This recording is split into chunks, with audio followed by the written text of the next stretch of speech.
Are you wondering how long it takes to buy a house? In 2019, it took a buyer an average of 4.5 months to choose a home and to make an offer. But the buying process itself, which begins when an offer is accepted, takes approximately 30 to 45 days to finalize. There are several factors that can affect the buying process, such as the property location, buyer demand, economic trends, and other variables.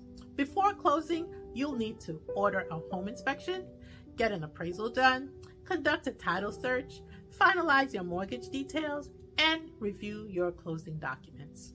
To speed up your home buying process, connect with me at 803-814-6136.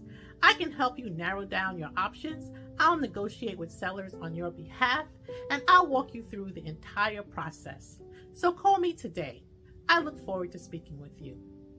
And if you're watching me on YouTube, hit the subscribe button or the bell button and learn about my new videos every week.